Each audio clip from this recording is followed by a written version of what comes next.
बारिश बाद आसमान में छाए बादल, जनजीवन हुआ अस्त व्यस्त। बूंदाबांदी के बाद किसानों की धड़कनें हुई तेज। आलू और सरसों की फसल में हो सकता है भारी नुकसान। गेहूं उगाने वाले किसानों के चेहरे खिले। बारिश से गेहूं की फसल में होगा लाभ। हल्की बारिश के बाद आसमान में छाए बादल, कोहरा पड़ने की संभावना। हल्की बारिश के बाद गिरा पारा, कड़की की ठंड का अनुमान। 3 दिन से लगातार हल्की बारिश हो रही है, हल्की हवाएं भी चल रही हैं, जिसकी वजह से कड़ाके की ठंड का अनुमान लगाया जा रहा है। हल्की बारिश के बाद एक और जहां आलू और सरसों की फसल में नुकसान होने का अनुमान लगाया जा रहा है, वहीं गेहूं बोने वाले किसानों के चेहरे पर खुशी देखी जा सकती है। कृषि वैज्ञानिकों का मानना है कि हल्की बारिश से गेहूं की फसल को भारी लाभ होगा, वहीं आलू और सरसों की फसल में नुकसान हो सकता है। किसानों की चिंता बढ़ गई है। हल्की बारिश होने के बाद आसमान में अभी बारिश होने की संभावना जताई जा रही है, जिसकी वजह से किसान आसमान की ओर देख रहे हैं। अगर अधिक बारिश होती है तो कड़ाके की सर्दी भी पड़ सकती है, जिससे पशुपालकों को भी परेशानी का सामना करना पड़ सकता है। बारिश के बाद मौसम सामान्य अभी तक नहीं हुआ है। आसमान में छाए बादल और धीमी चलने वाली हवाएं जारी हैं, जिससे मौसम विशेषज्ञों का मानना है कि अगर हवाएं इसी तरीके से चलती रहीं तो ठंड भी बढ़ सकती है और रात में कोहरा भी पड़ सकता है। बारिश के बाद कुछ किसानों से बात की, देखिए खास रिपोर्ट। क्या नाम है आपका? सतराम। सतराम जी, ये बताओ, ये बारिश हो रही है, इससे फसल में कोई नुकसान हो सकता है? गेहूं के अलावा हर फसल में नुकसान है। जैसे आलू है, मिर्च है, धनिया है, सरसों में नुकसान हो सकता है? सरसों में नुकसान है। क्या? सरसों पतरी हो जाए भाई, जो पानी सरसों एक दो छाट केवल एक आध पानी, नहीं तो वो ज़्यादा लगेगा तो पतरी हो जाती। नाम है आपका? रंग सिंह, कहाँ रहते हो? उदयपुर वही।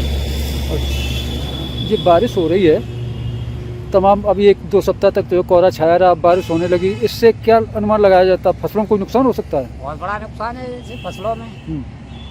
ये तो जो है केवल गेहूं के लिए ही आराम है, और जो भी फसलें हैं उनके लिए, सभी के लिए जो हानिकारक है। आलू में क्या नुकसान हो सकता है? आलू में ये जो झुलसा लग जाएगा। झुलसा लगता है, और जो है बेल जो पैदा आलू फसल होती है उसमें आलू बहुत कमज़ोर पड़ेगा।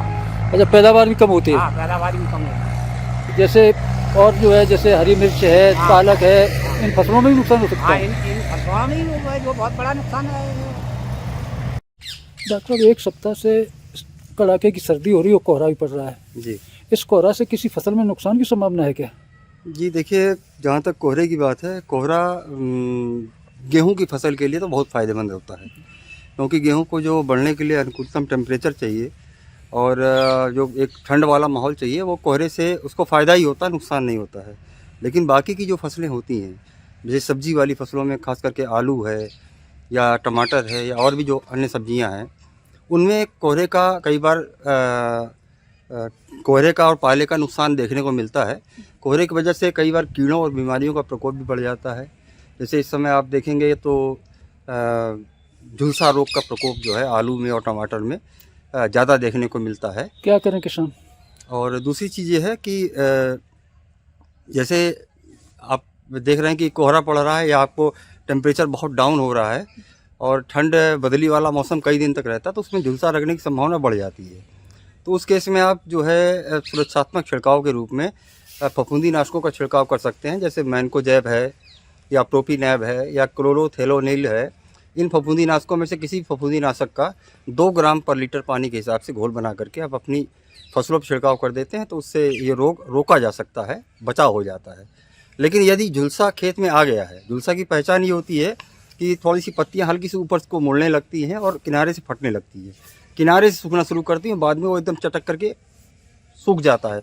और इसका असर पहले पत्तियों में दिखाई देता है, फिर तने पे आता है और फिर नीचे कंद तक चला जाता है। तो जिस खेत में अगर शुरुआत हो गई रोग की, उसमें आप साइमोक्सेनिल और मैनकोजेब का मिश्रण आता है बाज़ार में। साइमोक्सेनिल 8%, मैनकोजेब 64% या फिनामिडान 10% और मैनकोजेब 50% का मिश्रण आता है। इसका यदि आप 2.5 से लेकर 3 ग्राम पर लीटर पानी के हिसाब से घोल बना करके स्प्रे करा देते हैं, तो रोग को काफ़ी हद तक रोकने में मदद मिलती है। इसके अलावा मेटालैक्सिल युक्त दवाएं हैं, उनका भी प्रयोग किया जाता है। अच्छा, सरसों में भी कोई नुकसान हो सकता है?